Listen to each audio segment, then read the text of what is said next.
Hi అండి. Welcome to story book audio. ఈ కథ మీకు నచ్చినట్లయితే లైక్ చేయండి, షేర్ చేయండి, సబ్స్క్రైబ్ చేయండి. ప్రేమగా మహి నుదిటిన ముద్దు పెట్టి, జాగ్రత్తగా ఉండమ్మా, నేను రోజు ఫోన్ చేస్తాను సరేనా అంటూ మహికి ధైర్యం చెప్పాడు శశి. అలా ఇద్దరూ తమ భవిష్యత్ కోసం మాట్లాడుకుంటూ చుట్టూ ఉన్న ప్రపంచాన్ని మర్చిపోయారు. కానీ వారికి తెలియదు కదా, వారి జీవితాలు ఊహించిన విధంగా మలుపు తిరుగుతాయని. సరే బాబా, ఇప్పటికే చాలా లేట్ అయింది, ఇంక నేను వెళ్తాను మహి అంటూ ఆమె చేతిని పట్టుకున్నాడు. ఏంటి బావా, రేపు వెళ్ళు, ఊరికి ఈరోజు వద్దు, జాగ్రత్త, వీలు కుదిరినప్పుడల్లా నేను వస్తాను నేను చూడటానికి. కానీ నువ్వు మాత్రం మన ఫ్యామిలీని తలుచుకొని బాధపడకు, నీకు తోడుగా నేను ఉన్నాను కదా. ఖచ్చితంగా బాబా. సరే ఇంక వెళ్ళు, అంతేనా బావా అంటూ బాధగా చూసింది. చిరునవ్వుతో ఆమె నుదుటిని ముద్దుపెట్టి, ఇంతకు మించి ముందుకు వెళ్ళడం బాగోదు మహి, నీకు ఇష్టమైతే చెప్పు, నేను రెడీ అంటూ అల్లరిగా నవ్వాడు శశి. సిగ్గుతో ఎరుపెక్కిన బుగ్గలతో నవ్వుతూ పరుగు తీసింది మహి. శశి మాత్రం మహి వెళ్ళిన వైపే చూస్తుండిపోయాడు. కానీ కంట్లో తడి మాత్రం ఎంతకీ ఆగటం లేదు. ఏంట్రా, దానికి ధైర్యం చెప్పి నువ్వు బాధపడుతున్నావా మామయ్య, మీరు ఎప్పుడు వచ్చారు అని ఆశ్చర్యంగా అడిగాడు శశి. నా కూతురు మనసేంటో నాకంటే ఎక్కువ నీకే బాగా తెలుసు. చిన్నప్పటి నుంచి నువ్వు మహి కలిసే పెరిగారు. ఇప్పుడు నువ్వే తన్ని సిటీకి పంపిస్తున్నావు ఎందుకురా మామయ్య? పల్లెటూరులో ఉంటే ఎలా? తనకి లోకజ్ఞానం ఏంటో తెలియదు కదా. గొప్పగా చదువుకుందా, కానీ పక్కన మనిషి లేకపోతే ఎక్కడికి ఒంటరిగా వెళ్ళదు. తనలో ఉన్న భయం, పెరికితనం పోయి ఒంటరిగా పోరాడే ధైర్యం రావాలి మామయ్య. నా భార్య ఎవరి ముందు తక్కువ కాకూడదు. అది చిన్నప్పటి నుంచి నాతో అంటూ ఉండేది. పెద్దయ్యాక నేను డాక్టర్ అవ్వాలి, సిటీకి వెళ్ళి జాబ్ చేయాలని. తన కోరిక నేను తీరుస్తానని మాట ఇచ్చాను. అందుకే తన్ని సిటీకి పంపిస్తున్నాను. ఎంత మామయ్య, సంవత్సరమే కదా. నేను బిజినెస్లో సెటిల్ అయితే నా సంపాదనతోనే మహి కోరిక మేరకు ఒక హాస్పిటల్ కట్టిస్తాను అని శశి అనేసరికి రామకృష్ణ గారు ఎంతగానో మురిసిపోయారు. చిన్నప్పటి నుంచి శశి ఏ విషయమైనా లోతుగా ఆలోచిస్తాడు. ఎదుటివారి మనసుని అర్థం చేసుకుని వాళ్ళతో గౌరవంగా మాట్లాడుతూ ఒక ముక్కలో చెప్పాలంటే మంచి మనసు ఉన్న వ్యక్తి మన శశి.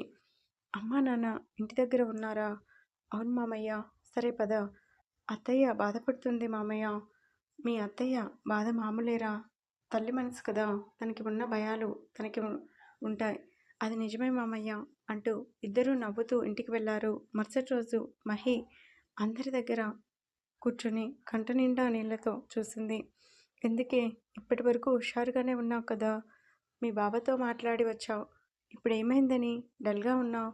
నేను వెళ్తున్నానని తెలుసు కూడా. అత్తయ్య మామయ్య ఏంటమ్మా ఇంకా రాలేదు, నీ బాధ అందుకోసమా అంటూ సూటిగా అడిగింది రాధ. అవును అంటూ దేవుని గదికి దగ్గరికి వెళ్ళి దండం పెట్టుకొని, నాన్న వెళ్తున్నాను, జాగ్రత్తమ్మా, బావ నీ మీద చాలా నమ్మకం పెట్టుకున్నాడు, ఆ నమ్మకం నువ్వే నిలబెట్టుకోవాలి. బావకు కూడా ఇష్టం లేదు నిన్ను ఒంటరిగా పంపించటం, కానీ నీ ఇష్టానికి విలువ ఇచ్చి పంపిస్తున్నాడు అంటే నీ మీద వాడు చాలా ఆశలు పెట్టుకున్నాడు. ఈ మాటలు ఎందుకు చెప్తున్నానో అర్థం చేసుకో మహి. నాకు తెలుసు నాన్న, నా మనసు ఎప్పుడు బావ కోసమే పరితపిస్తుంది. నాకు ఇష్టం లేదు, చిన్నప్పటి డాక్టర్ అయి జాబ్ చేస్తానంటూ గోల చేసేదాన్ని. ఆ మాటలు మనసులోనే పెట్టుకునే బావ నన్ను పంపిస్తున్నాడు. నాకు తెలుసు నాన్న బావ మనసు ఏంటో. నిజంగా చాలా అదృష్టవంతురాల్ని, నన్ను అర్థం చేసుకునే మా బావ నాకు దొరకటం. గుమ్మం దగ్గరే నిలబడి మహి మాటలు విన్న సుధాకర్, వనిత ఎంతగానో ఉప్పొంగిపోయారు. వదిన వచ్చావా, రండి లోపలికి అంటూ రాధ అనేసరికి మహి నవ్వుతూ వెనక్కి తిరిగింది. అత్తయ్య, ఏంటే నా కొడుకుని అలా పొగడేస్తున్నావు, దిష్టి తగులుతుంది.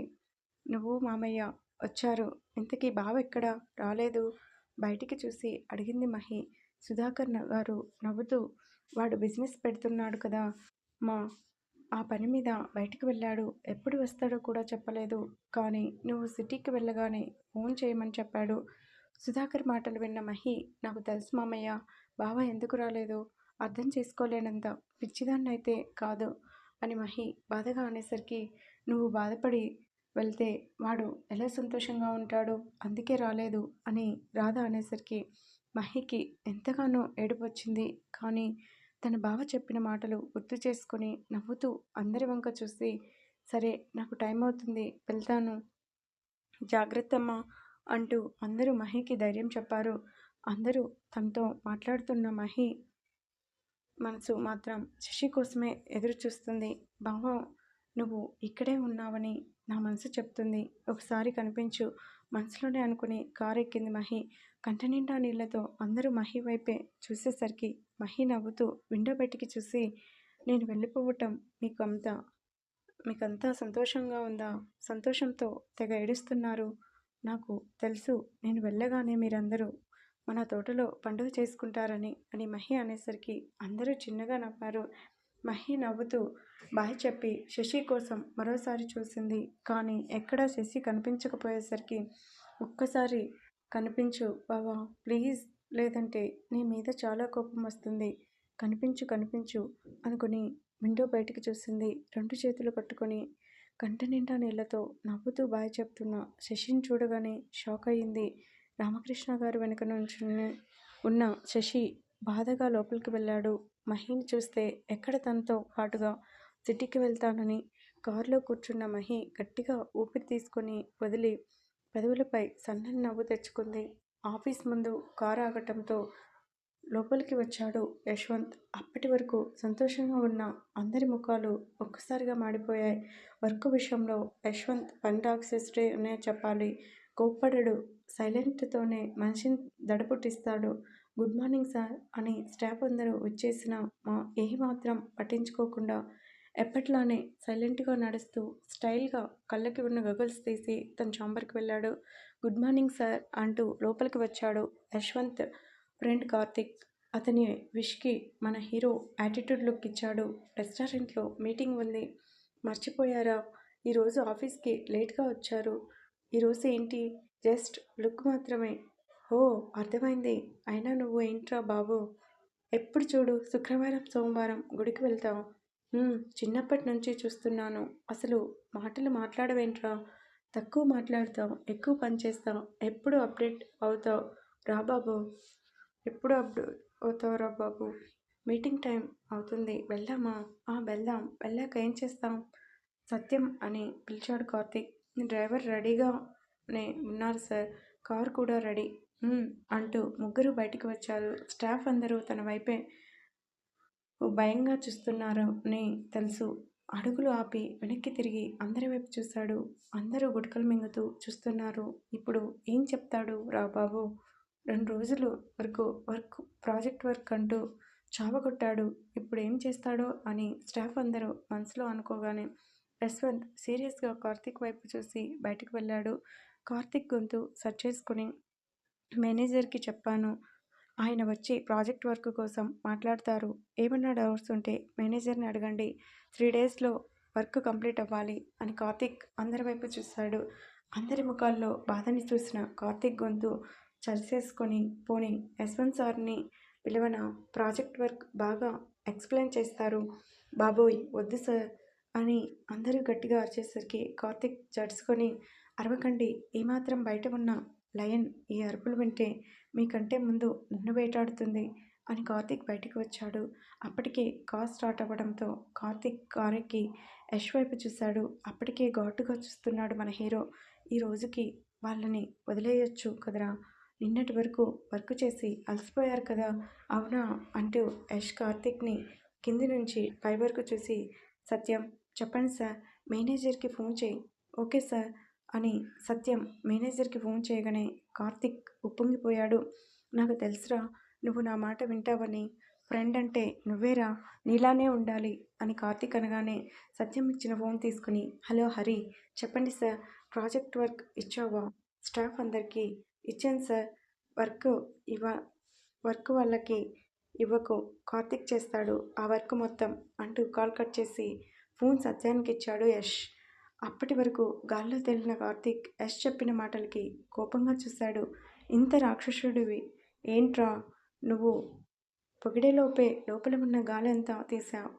నిన్నెప్పుడు పొగడకూడదు, అయినా నాకు బుద్ధి లేదు. వీడి గురించి తెలిసి కూడా వర్క్ కోసం మాట్లాడాను అనుకుని యష్ వైపు కోపంగా చూశాడు. విండో బయటికి చూసింది. చాలు, వర్క్ అంతా చేయి, తప్పదు, అంతా నా కర్మ అనుకున్నాడు. కాసేపటికి కార్ రెస్టారెంట్ ముందు ఆగడంతో ఎస్. కార్తీక్, సత్యం లోపలికి వెళ్లారు. ఇక్కడ కారులో కూర్చున్న మహి అప్పటి వరకు శశి జ్ఞాపకాలతో ఉక్కిరిబిక్కిరై సిటీ రాగానే విండో నుంచి బయటికి చూస్తుంది. అమ్మాయి గారు, చెప్పు గోపి, శశిబాబు గారు మీకు ఇది ఇవ్వమన్నారండి. ఇప్పటి వరకు మీరు బాధపడుతూ ఉన్నారని నేను ఇవ్వలేదు అని శశి ఇచ్చిన గిఫ్ట్ బాక్స్ మహికిచ్చాడు. మహి సంతోషంగా ఆ గిఫ్ట్ బాక్స్ తీసుకొని బ్యాగ్లో పెట్టింది. అదేంటి అమ్మాయి గారు, మీ బావ ఏమిచ్చారో చూడరా? ఇప్పుడు చూడను అని శశిని తలుచుకొని తనలో తానే నవ్వుకుంది. గోపి, చెప్పండి అమ్మాయి గారు, కార్ రెస్టారెంట్ ముందు ఆపు, చాలా ఆకలైంది. సరే అని గోపి కార్ ఒక రెస్టారెంట్ ముందు ఆపాడు. మహి కార్ దిగి తన చున్నీని సర్చ్ చేసుకుని జుట్టు చూసింది. ఫస్ట్ టైం ఒంటరిగా రెస్టారెంట్కి వెళ్ళటం, బావ కూడా ఉంటే ఎంత బాగున్ను అనుకొని లోపలికి వెళ్ళింది. మహి రెస్టారెంట్ చూడగానే రెండు కళ్ళు పెద్దవి చేసి చూస్తుండిపోయింది. ఎంత బాగుంది అనుకుని ఒక టేబుల్ దగ్గరకు కూర్చుంది. చెప్పండి మేడం, ఏం కావాలి అని వెయిటర్ అడగగానే తనకి నచ్చిన ఐటమ్స్ ఆర్డర్ చేసింది మహి. ఇంతలో శశి ఫోన్ చేయడంతో నవ్వుతూ ఫోన్ లిఫ్ట్ చేసింది. హలో బావా. మహి, ఆ ఒక్క పిలుపు చాలు. మహి శశిని మరింతగా ప్రేమించడానికి. ఏంటి సైలెంట్గా ఉన్నావు? హలో మహి. బావా, నీ వాయిస్ సరిగా వినిపించడం లేదు. వెయిట్, బయటికి వెళ్తానని ఫోన్ చెవి దగ్గర పెట్టుకుని పైకి లేచిన మహి శశితో మాట్లాడుతున్న ఆనందంలో ఎదురుగా ఉన్న టేబుల్ని గుద్దుకొని ముందుకు పడిపోయింది. అమాంతం ఆమె నడుము చుట్టూ చేయి వేసి గట్టిగా పట్టుకున్నాడు. యష్.